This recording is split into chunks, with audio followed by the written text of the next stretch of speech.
নমস্কার, Krishna Haldar cooking story থেকে সকল বন্ধুদের স্বাগত জানাই। আজকের আমি আপনাদের সঙ্গে শেয়ার করব কাঁঠাল দানা দিয়ে দুর্দান্ত নিরামিষ একটা রেসিপি, যা ভাত, রুটি, লুচি, পরোটা, পোলাওর সাথে খুব দারুণ লাগে। এই রেসিপিটি স্বাদ এতটাই হয়, একবার বানালে বারবার বানাতে ইচ্ছা করবে। চলুন কথা না বাড়িয়ে রেসিপিটি বানাতে চলে যাই। তো এখানে আমি 500 গ্রাম কাঁঠালের দানা ভালো করে ধুয়ে কেটে পরিষ্কার করে নিয়ে চলে এসেছি। এই দানাগুলির গায়ে একটা শক্ত অংশ থাকে, আঁশ থাকে, সেই আঁশটা আমি ছাড়িয়ে নিয়েছি। আর কয়েকটা দানা আমি রেখে দিয়েছি, আপনাদেরকে আমি ছাড়িয়ে দেখাবো। আপনারা তো ছাড়াতে জানেন, আমি কীভাবে ছাড়াচ্ছি একটু দেখিয়ে দিচ্ছি। প্রথমে আমি দানাটাকে 3 টুকরো করে নিলাম। যেহেতু দানাগুলো আমার কাটতে হবে ছোট করে, 3 টুকরো করে কেটে নিলাম।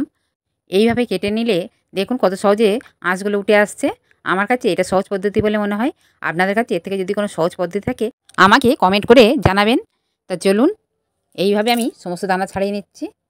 এইবারে এখানে আমি একটি মিক্সিং জার নিয়েছি, আর জারের মধ্যে এই কাঁঠালের দানাগুলি দিয়ে দিচ্ছি। একসাথে সমস্ত দানা দিয়ে দেবো।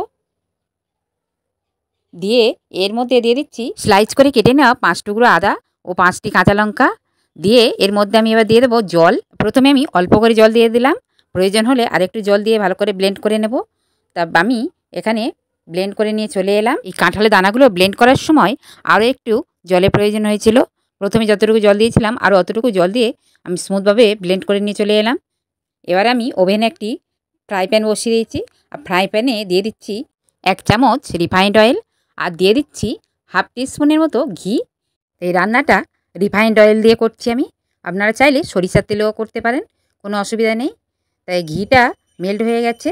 এবার এর মধ্যে দিয়ে দিচ্ছি কালো জিরা, ফোড়নে দিয়ে দিলাম। কালো জিরাটা ফুটে গেলে ভালো করে আমি নাড়াচাড়া করে নিচ্ছি তেলের সাথে।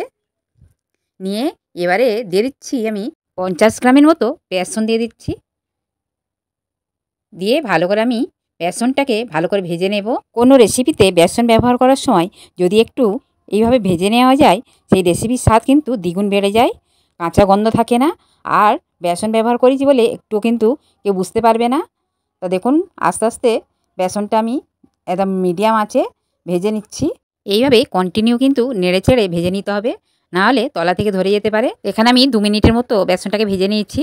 আর বেসনটা দেখুন আগের থেকে কালারটা কতটা চেঞ্জ হয়ে গেছে, আগের থেকে কতটা ঝরঝরে হয়ে গেছে বেসনটা। এই পর্যায়ে বুঝে নিতে হবে বেসনটা আমার ভাজা হয়ে গেছে। এবারে এর মধ্যে দিয়ে দিচ্ছি যে আদা, কাঁচা লঙ্কা ও কাঁঠাল দানা পেস্টটা করেছিলাম, সেই পেস্টটা আমি দিয়ে দিচ্ছি।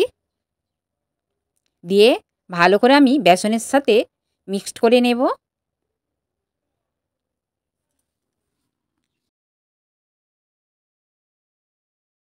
বেসনের সাথে ভালো করে মিশিয়ে নেওয়ার পর এবার দিয়ে দিচ্ছি হলুদের গুঁড়া হাফ চামচ, আর দিয়ে দিচ্ছি লবণ হাফ চামচ, আর দিয়ে দিচ্ছি অল্প পরিমাণ একটু চিনি। আপনারা যদি একটু ঝাল বেশি পছন্দ করেন এখানে লঙ্কা গুঁড়ো একটু অ্যাড করতে পারেন। তা আমি কাঁচা লঙ্কা দিয়েছি বলে আর অ্যাড করলাম না গুঁড়ো লঙ্কাটা।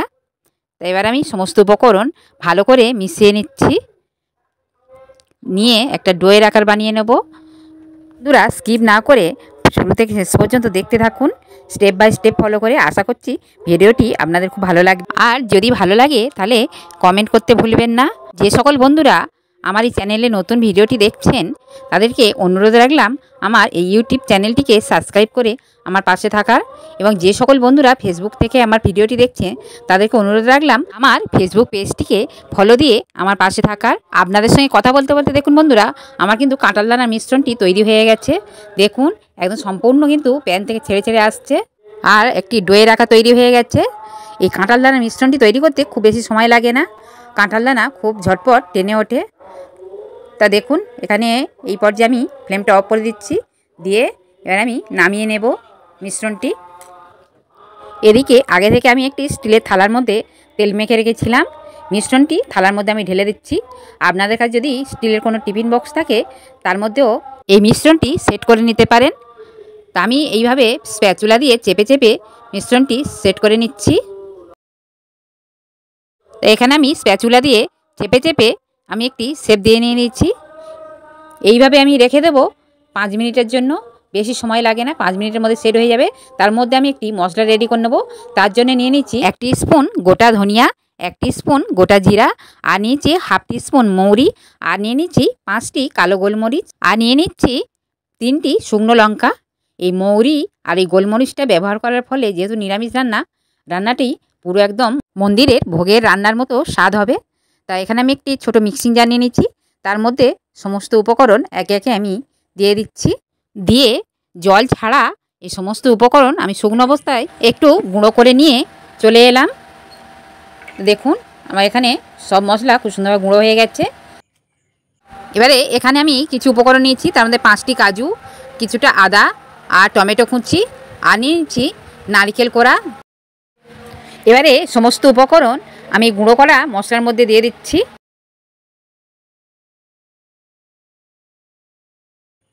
সব কিছু উপকরণ মিক্সিং জারের মধ্যে নিয়ে নেওয়ার পর এবার একটু অল্প করে জল দিয়ে দিলাম, দিয়ে ঢাকনা দিয়ে একটা স্মুথ পেস্ট বানিয়ে নেব। দেখুন একটা স্মুথ পেস্ট বানিয়ে নিয়ে চলে এলাম। এই পেস্টটা আমি এখন এক সাইডে রেখে দিচ্ছি। দিয়ে এদিকে আমি যে কাঁঠালের দানার যে মিক্সটা করেছিলাম সেটা দেখুন খুব সুন্দরভাবে সেট হয়ে গেছে। এটাকে কাঁঠালের দানার ধোকাও বলা যেতে পারে। তা আমি কাঁঠাল দানার এই ধোকাগুলো কেটে নিচ্ছি ছুরির সাহায্যে। তার আগে ছুরিতে একটু আমি তেল মাখিয়ে নিয়েছিলাম যাতে না ছুরিতে লেগে যায়। তা দেখুন খুব সুন্দরভাবে সেট হয়ে যাচ্ছে, কত সহজভাবে কাটা যাচ্ছে, ছুরির গায়ে কিন্তু একটু লেগে যাচ্ছে না। আমি এখানে স্কোয়ার শেপে কেটে নিচ্ছি। আপনারা আপনাদের পছন্দ মতো শেপ দিয়ে কেটে নিতে পারেন।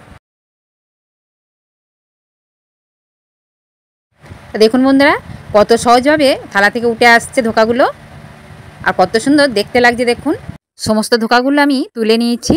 এবারে আমি ধোকাগুলো ভেজে নেব। তার জন্য আমি ফ্রাইং প্যানে দিয়ে দিচ্ছি রিফাইন্ড অয়েল। এই ধোকাগুলি ভাজতে খুব বেশি তেলের প্রয়োজন হয় না। আপনারা দেখতে পেলেন খুব অল্প পরিমাণ তেল দিয়ে দিলাম। তেলটা গরম হয়ে গেছে। এবার আমি একে একে ধোকাগুলো তেলের মধ্যে দিয়ে দেব। দিয়ে ভালো করে আমি উল্টে পাল্টে ভেজে নেব।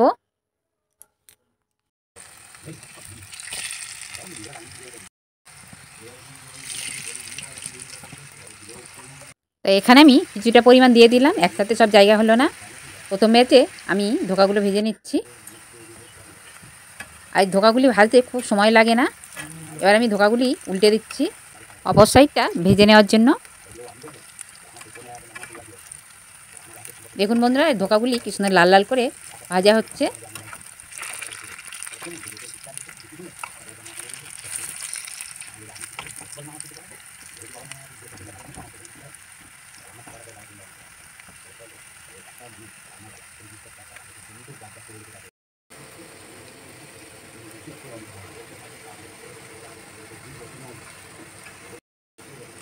অপর সাইডটাও দেখুন খুব সুন্দরভাবে লাল লাল করে ভাজা হয়ে গেছে।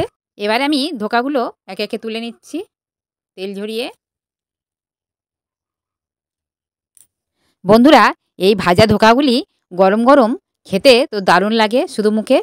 তো আমি কিছুটা ধোকা ভাজা খাওয়ার জন্য রেখে দেবো, আর বাকিটা আমি তরকারিতে দেব। তা ধোকাগুলি আমি একে একে তুলে নিলাম। এবার যে অবশিষ্ট তেল আছে ওই তেলের মধ্যে বাকি ধোকাগুলো ভেজে নেব। আর আমি তেল দেব না, ওই তেলেই ভাজা হয়ে যাবে। এখানে আমার সমস্ত ধোকাগুলি ভাজা হয়ে গেল। এবার চলে যাব মূল রান্নাতে। তো এখানে আমি ওভেনের ওপর একটি কড়া বসিয়ে দিচ্ছি গরম করতে। কড়াইটা গরম হয়ে গেলে দিয়ে দিচ্ছি রিফাইন্ড অয়েল। আপনারা সরিষা তেলেও রান্নাটা করতে পারেন। এবার আমি তেলটা গরম হয়ে যেতে ওর মধ্যে ফোড়নে দিয়ে দিচ্ছি গোটা গরম মশলা, আর দিয়ে দিচ্ছি একটি শুকনো লঙ্কা, আর দিয়ে দিচ্ছি একটি তেজপাতা, আর দিয়ে দেবো অল্প একটু গোটা জিরা। দিয়ে ফোড়নটাকে আমি মিডিয়াম ফ্লেমে ভাজতে থাকবো ফোড়ন থেকে সুন্দর একটা স্মেল বের না হওয়া পর্যন্ত। ফোড়ন থেকে খুব সুন্দর একটা স্মেল বেরোচ্ছে মিষ্টি। এবারে এই পর্যায়ে তেলের মধ্যে দিয়ে দিচ্ছি 1 চামচের মতো কাশ্মীরি লঙ্কা গুঁড়ো। এই তেলের মধ্যে কাশ্মীরি লঙ্কাটা দিলে কালারটা খুব সুন্দর হয়। এবারে দিয়ে দিচ্ছি যে মশলাটা আমি মিক্সড করে রেখেছিলাম সেই মশলাটা আমি দিয়ে দিলাম। দিয়ে মশলাটাকে আমি ভালো করে তেলের সাথে নাড়াচাড়া করে নেব।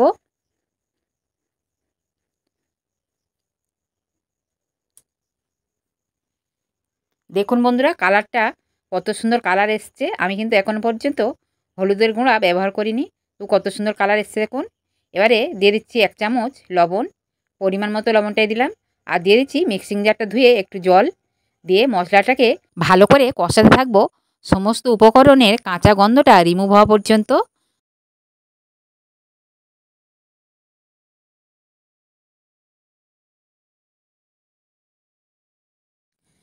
সমস্ত উপকরণের কাঁচা গন্ধটা চলে যাওয়ার পর এবার দিয়ে দিচ্ছি 1 চামচ হলুদের গুঁড়া আর দিয়ে দিচ্ছি অল্প পরিমাণ একটু চিনি।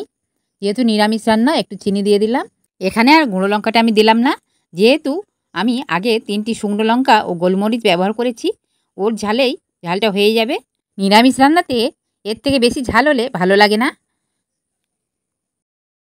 হলুদের গুঁড়া ও চিনিটাকে ভালো করে আমি মিশিয়ে নিয়েছি মশলার সাথে।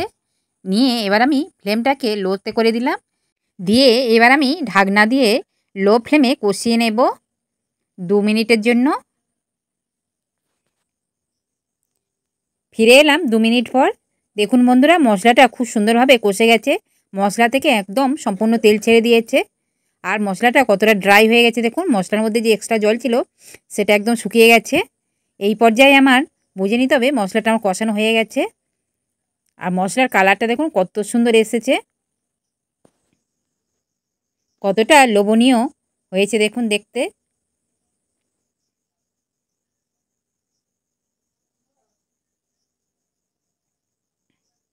এইভাবে ভালো করে আমি কষিয়ে নিলাম।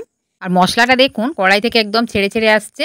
এবার আমি এর মধ্যে দিয়ে দেব আগে থেকে সিদ্ধ করে রাখা 2টি আলু। আলুগুলি আমি টুকরো করে কেটে নিয়েছি। নিয়ে আমি এই মশলার মধ্যে দিয়ে দিলাম। আপনারা যদি আলু অপছন্দ করেন আলুটা বাদ দিয়ে রেসিপিটি বানাতে পারেন। এবারে মশলার সাথে আলুটা আমি ভালো করে একটু কষিয়ে নেব।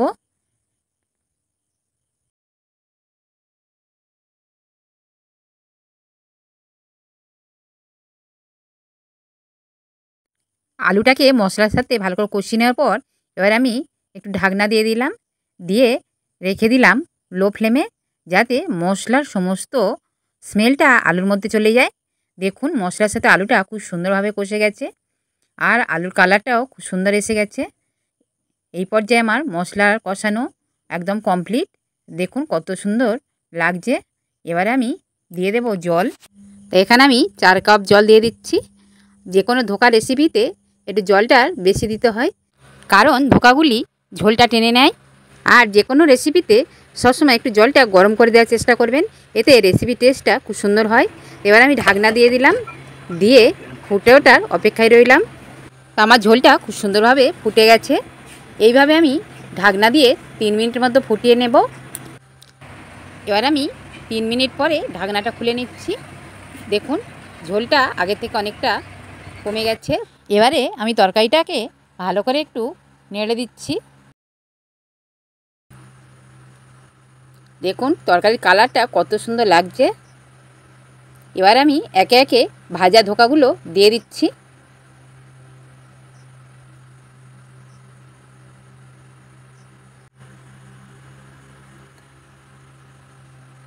তো এখানে আমার সমস্ত ধোকাগুলো দেওয়া হয়ে গেছে।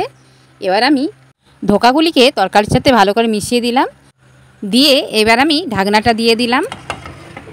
এইভাবে আমি ঢাকনা দিয়ে 2 মিনিট ফুটিয়ে নেব মিডিয়াম ফ্লেমে। 2 মিনিট পর ঢাকনাটা আমি খুলে নিয়েছি। নিয়ে ভালো করে একটু নেড়ে দিচ্ছি। দেখুন ধোকাগুলি আর ঝোলটা কতটা টেনে নিয়েছে। ঝোলটা অনেকটাই কমে গেছে, একদম গোটাই রয়েছে, একটুও কিন্তু ভেঙে যায়নি। প্রত্যেকটা ধোকা গোটাই রয়েছে। এবার আমি দিয়ে দিচ্ছি 1 চামচ ঘি।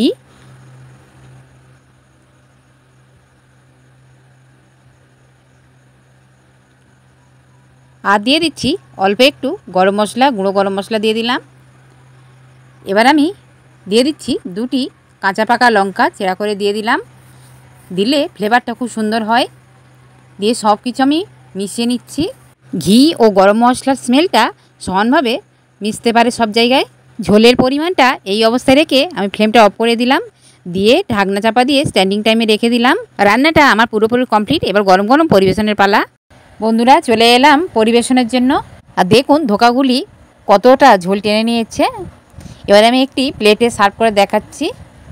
দেখুন কতটা লোভনীয় হয়েছে। শুধু এর গেটআপটা লোভনীয় না, এর টেস্টটাও হয় অসাধারণ। এই রেসিপিটি যে একবার খাবে সে বারবার এই রেসিপিটি বানানোর জন্য রিকোয়েস্ট করবে। আর কেউ বুঝতেও পারবে না যে এটা কাঁঠালের দানা দিয়ে তৈরি হয়েছে রেসিপিটি। বন্ধুরা আপনারা যদি কাঁঠাল দানার এই ধোকা রেসিপি খেয়ে থাকেন তা কমেন্টের মাধ্যমে কমেন্ট করে জানাবেন। বন্ধুরা আমার এই রেসিপিটি আপনাদের যদি ভালো লেগে থাকে তাহলে একটু কমেন্ট করতে ভুলবেন না যে আপনাদেরকে কেমন লেগেছে। আজকের এই পর্যন্ত। ফিরে আসছি নতুন কোনো রেসিপি নিয়ে। ততক্ষণ পর্যন্ত আপনারা সুস্থ থাকবেন, ভালো থাকবেন।